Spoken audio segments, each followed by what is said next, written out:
En aquel tiempo Jesús y sus discípulos se dirigieron a las aldeas de Cesarea de Filipo. Por el camino preguntó a sus discípulos: ¿quién dice la gente que soy yo? Ellos le contestaron: unos Juan el Bautista, otros Elías y otros uno de los profetas. Él les preguntó: ¿y vosotros? ¿Quién decís que soy yo? Tomando la palabra, Pedro le dijo: tú eres el Mesías. Y les conminó a que no hablaran a nadie acerca de esto, y empezó a instruirlos. El Hijo del Hombre tiene que padecer mucho, ser reprobado por los ancianos sumos sacerdotes y escribas, ser ejecutado y resucitar a los 3 días. Se lo explicaba con toda claridad. Entonces Pedro se lo llevó aparte y se puso a increparlo. Pero él se volvió y, mirando a los discípulos, increpó a Pedro: ponte detrás de mí, Satanás. Tú piensas como los hombres y no como Dios. Palabra del Señor. Gloria a ti, Señor Jesús.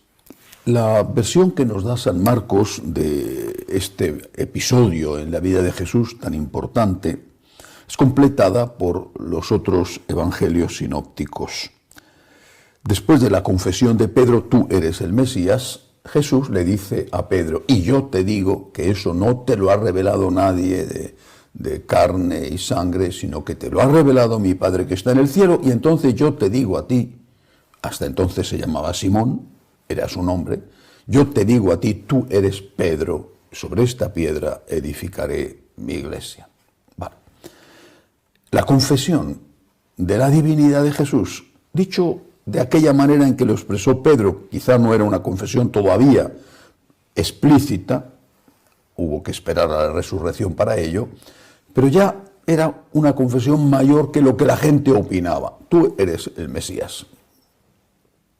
¿Es la confesión en la divinidad de Jesús lo que hace que Pedro sea el vicario de Cristo? Lo que hace que Simón se convierta en Pedro, después en San Pedro. Por lo tanto, la clave va a estar en la confesión de la divinidad. No hay que olvidarlo nunca. Porque confesar la divinidad de Cristo no solamente es decir: Cristo es Dios, Dios verdadero y hombre verdadero. Nadie dudaba de todos ellos que era hombre verdadero. Bueno, la duda podía estar, incluso el escándalo, podía estar en considerarle, siendo hombre, considerarle también Dios. La confesión en la divinidad de Jesús significa, insisto porque es el problema de hoy, significa que las palabras de Cristo son palabras de Dios. Él dijo: el cielo y la tierra pasarán, mis palabras no pasarán. Las enseñanzas de Cristo son enseñanzas de Dios. Ningún hombre, ni el Papa, ni ningún obispo, ni ningún teólogo, ni nadie puede decir que estas palabras de Cristo, cualquiera de ellas, son palabras que hay que cambiarlas. Nadie tiene poder en la Iglesia Católica sobre Jesucristo. Yo sé que para algunos decir esto les hace ponerse muy nerviosos, porque piensan que el Papa es el dueño del mensaje, o que el obispo o que el cura es el dueño del mensaje, y no es cierto. El Papa, el obispo, el cura, el catequista, no son los dueños del mensaje. No somos los dueños del mensaje, sino los servidores del mensaje. No estamos por encima de Jesucristo. Jesucristo no es nuestro inferior. ¿Por qué cuesta tanto entender esto? Jesucristo no es nuestro inferior, Jesucristo es nuestro superior, Jesucristo es Dios y nosotros no somos dioses. Por favor, que el Papa no es Dios, que el obispo no es Dios y que el cura, por supuesto, empezando por mí, no somos dioses. Cristo es Dios. Hay que confesar la fe en la divinidad de Cristo, con la consecuencia evidente e inmediata de que sus palabras no pasarán, de que sus palabras no son palabras de hombre, que quedan anticuadas por el devenir de la historia o por los nuevos descubrimientos. Son palabras de Dios, sus palabras no pasarán. Y pretender que Jesús está anticuado y que sus palabras, algunas de ellas, o todas ellas, bastaría una sola de sus enseñanzas, son enseñanzas anticuadas que tienen que ser cambiadas, significa manifiestamente negar la divinidad de Jesucristo.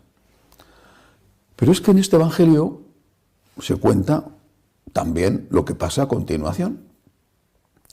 El Señor, dice el evangelista, empieza a hablarles con toda claridad, dice el texto, con toda claridad empezó a instruirlos. Se lo explicaba con toda claridad. Con toda claridad empieza a decir: el Hijo del Hombre tiene que ser crucificado, porque tiene que pagar el precio de la sangre para redimir al hombre. Tiene que ser crucificado, pero va a resucitar. Ante esto, yo creo que con un sentimiento de amor y de cariño, el Evangelio dice que Pedro se puso a increparle, es decir, que se puso bravo, se puso enfadado, se puso a increparle y le dijo: eso a ti no te puede suceder, tú no puedes morir y tú no vas a morir crucificado. Se puso a increparle y no sabemos si después le dijo además algún plan para huir, en fin, lo que fuera. Se puso a increparle: no puedes morir en la cruz. Yo estoy convencido de que esta reacción abrupta, incluso increpar, violenta, por lo menos fuerte, esta reacción estaba movida por el amor a Jesús. Y seguramente yo habría hecho lo mismo. No, Señor, no puedes morir en la cruz, es imposible. No solo porque si eres Dios, ¿cómo vas a morir en la cruz? Sino porque es que no quiero que mueras en la cruz, ni siquiera por mí. No quiero que tú mueras en la cruz. Jesús se enfrenta con él. Y dice el Evangelio que también a él le increpa, es decir, se enfrenta abiertamente y duramente con San Pedro, pero llega a más. Y esta es la sorpresa. Después de haberle dicho: tú eres Pedro, porque esta confesión de mi divinidad, quizá no del todo, pero bueno, de mi mesianidad habría que decir, te la ha revelado el Espíritu Santo, yo te digo: tú eres Pedro, tú eres la piedra sobre la que edificaré la iglesia. Después de haberle dado ese puesto de autoridad sobre los demás, le dice al mismo Pedro, que habían pasado, no sé si unos minutos o pocas horas, le dice: apártate de mí, Satanás, tú piensas como los hombres y no como Dios. Es decir, Pedro es Pedro, o mejor dicho, Simón, se convierte en Pedro cuando confiesa la divinidad de Jesús y también cuando sigue creyendo en la divinidad de Jesús en aquellos momentos en que Jesús es perseguido por el mundo, crucificado. El mundo de entonces, que era los sacerdotes judíos, el imperio romano representado por el Poncio Pilatos. Es decir, cuando Jesucristo padece las consecuencias de su enfrentamiento con el mundo, las padece porque le llevan a la cruz, aunque esa cruz tendrá un sentido redentor, también entonces hay que confesar la divinidad de Cristo. Pedro, Simón es Pedro cuando confiesa la divinidad del Señor y cuando la confiesa, cuando Cristo está siendo atacado por el mundo, cuando Cristo se enfrenta al mundo con el precio incluso de la muerte de cruz. Esta es una gran enseñanza. Simón es Pedro porque sigue creyendo en la divinidad de Jesús cuando el mundo está atacando a Cristo. Es decir, Simón es Pedro cuando defiende las enseñanzas de Cristo, aunque no estén de acuerdo con el mundo. El obispo es obispo cuando hace eso, y el cura es cura cuando hace eso. De verdad que el obispo, el cura, es un sacramento que es para siempre, vale. Pero está haciendo de cura, está haciendo de obispo, está haciendo de pastor, está ejerciendo cuando está al lado de Cristo, siempre y especialmente, que es cuando Cristo más lo necesita, cuando Cristo nuestro Señor, las enseñanzas de Cristo nuestro Señor están siendo atacadas por el mundo. Hablando claro, ejerce de obispo o ejerce de sacerdote o ejerce de catequista cuando primero Dios Y primero las enseñanzas de Dios y luego lo políticamente correcto. Y si en algún momento lo políticamente correcto, lo que manda el mundo, no coincide con las enseñanzas de Cristo, primero Cristo. Y si eso supone persecución para Cristo, la supuso y lo mataron, y si supone persecución para los que dicen primero Cristo y primero las enseñanzas de Cristo, que me dé Dios la fuerza para subir a la cruz y compartir con Él también la cruz que Él padeció. Porque si morimos con Él, dirá San Pablo, viviremos con Él y resucitaremos con Él.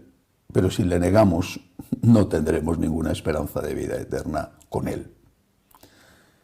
Confieso la divinidad de Cristo y la confieso especialmente cuando le atacan porque dicen que sus enseñanzas están anticuadas y que no son lo que el mundo quiere oír, lo que el mundo, dicen ellos, necesita, cuando no son políticamente correctas. Prefiero estar con Cristo antes que con el mundo y que Dios me dé la fuerza para llegar hasta el final en esta decisión, que nos dé la fuerza a cada uno de nosotros.